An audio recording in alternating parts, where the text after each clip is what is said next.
Something students of IR say that war is politics by other means. And I also hypothesize that the removal of the Chief Justice is politics by other means.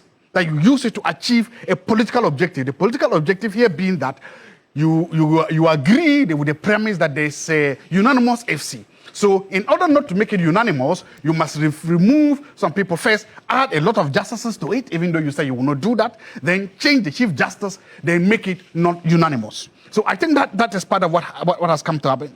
And this, history record this. This is going to be on the legacy of the President of the Republic of Ghana. President Mahama has done a lot for this country. As a member of parliament, as a deputy minister, as a minister, as the communication of the NDC, as the vice president. I think this is a legacy-defining presidency he has. He has come to define his legacy and stand as one of the most astute politicians of this country has ever produced. He's a Gonja. I shouldn't be saying this about the Gonja because I'm a Salaman, I'm traditionally superior to him, but I shouldn't be saying that. But that is his legacy. But this has damaged that reputation. No. This is going to be one of the biggest blot on his legacy as a president. Because look, history will always remember that. History will always say that it was under him that this man was sacked. Oh, I flew. No, Professor. For the record, you teach political science. You know what is going to happen is that that is the legacy. It's a legacy. The history of this presidency cannot be complete without mentioning the second Chief Justice. You cannot complete his legacy without talking about this. It has become an entrenched part of his legacy.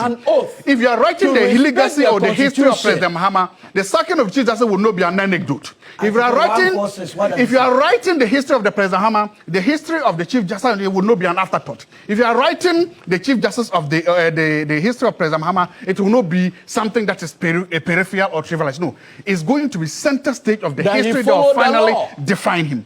And that is what is going to be. Look, there is something students of public policy refer to as path dependency theory. Basically, it says that events that happen tend to shape future events. Past events, even sometimes bad ones. They tend to shape future events. Thank you, that's what I'm coming. So, and if you see, Eduji gave a very beautiful rendition, starting from the Shiraj woman, that it happened. Those happened. And that's the path dependency. Today, it has happened up to here. We can make a very substantive difference between all those people and the Chief Justice, because none of them are a co-equal arm of government.